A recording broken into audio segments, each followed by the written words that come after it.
sibuyas, bawang, at nilagyan ko na ng pamintang durog para mag-gisa din ang pasta. So, lumabas na ang amoy ng sibuyas at bawang. So, pwede na natin ilagay ang giniling at nor. Beef and pork, pinaghalo ko na. Ayan, luto na ang ating giniling. Maglagay na ako ng tansya lang na oyster sauce, Mamacita. And then, ihalo na natin ang kamatis para maluto na at madurog na si kamatis. Lutuin na natin ang gustong kamatis, saka natin ilagay ang 3 upo to mga super mom. 35 ang isa, pero syempre dahil suki, nakuha natin ng 3,100. Ito na ang sangkotsa na hinahanap natin. Ilunod na natin ang upo.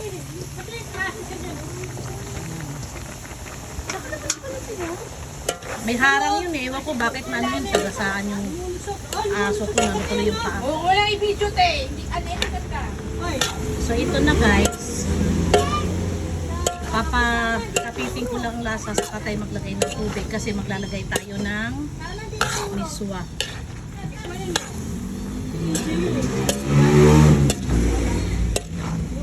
Sa kabila tumaan! Sa kabila!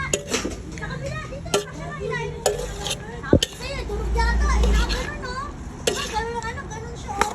Ganun eh. Kabali yata yung musik. Ay, nagasahan niya kayo naman ng sige. Ito pala akin to. So now, lagyan na natin ng tubig. Ito na sa design ko yun. Sige sa ulo. Nagkagasa ito. Lumalabas din eh. Doon. Ayan na natin kumulo. And then, lagyan na natin ng miswa.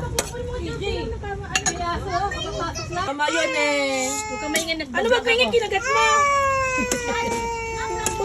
Hinihintay lang natin ito na kumulo para ilagay na natin ang miswa. Sino ba? Mas masarap sa kung ang ingay ng aking background, mga super mom. Kinagat mo, super mom. Siyempre, ang cute-cute kaya ako kinagat.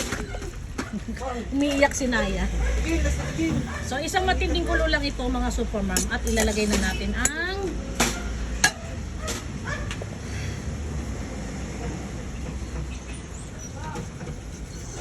sa sobrang laki ng ating kawali, mga super mom, ang tagal kumulo. Pero ito na, nagbabadya ng kumulo. Para ilunod na natin ang Nagpakain na ba? Oo, napakain ko na nga. Boss, napakain ko na nga eh. Oo. Ano pinakain nyo? miswa. Pagkain. Yung bulok pa kayo kasi yung kay mama. Tapos na yan lahat. Yelo yan. Wala na yan. Eto na ang kanina ko pang inihintay na kulo, mga super mom. Ayan. So ngayon, okay na to. Half cooked na siya. So ilagay na natin ang miswa.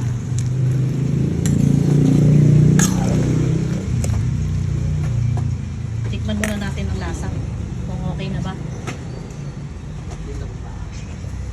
Wala pagtipan, ha? Wala pagtipan. Tumabang, bakit kayo tabang? Magdagdag tayo ng asin, mga super mom. Masabi matigas.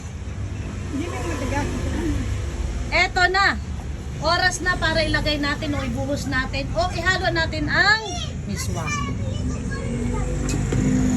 Haluin natin ang miswa para hindi sila magdikit-dikit. Isang kulo lang to guys. Okay na.